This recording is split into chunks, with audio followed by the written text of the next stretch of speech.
Hi, welcome back to Dave's Independent View. We'd like to revisit the subject of American war philosophy in Iraq. You see what's happening today in Iraq, and you see a lot of different ideas, but we'd like to offer some thoughts about the current situation as it is today. This is December the 14th, 2006. The problem in Iraq needs to be placed in the proper terms. And let's back up to the beginning. When the United States invaded Iraq, the purpose was, one, to depose Saddam Hussein, and two, to disarm Saddam Hussein. Both those objectives have been accomplished. Now, there was an opportunity at that time to use overwhelming force to negate the ability of what has turned out to be a large militia in a state,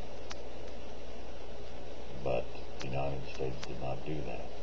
As a matter of fact, at one time there was a warrant for the leader of that large militia within a state, al-Sadr. We let the window close on what's now being called a military victory. If we put this in the proper terms,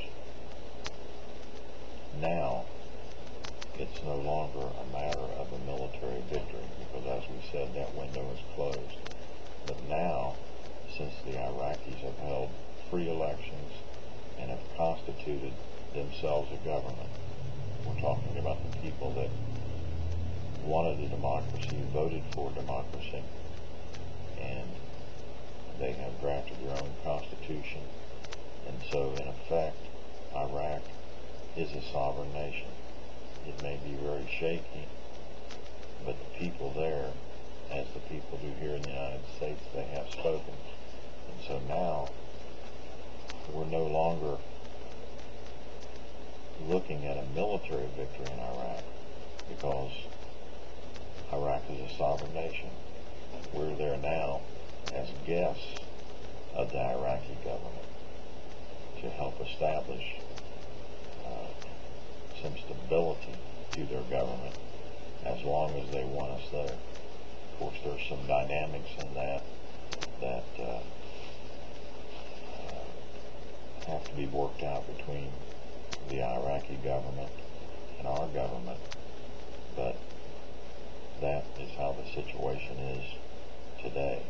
And for the United States and a lot of people in the media, a lot of people in the government, to talk about an American victory in Iraq, that tends to be a little bit wrong definition of term. We are not there as occupiers.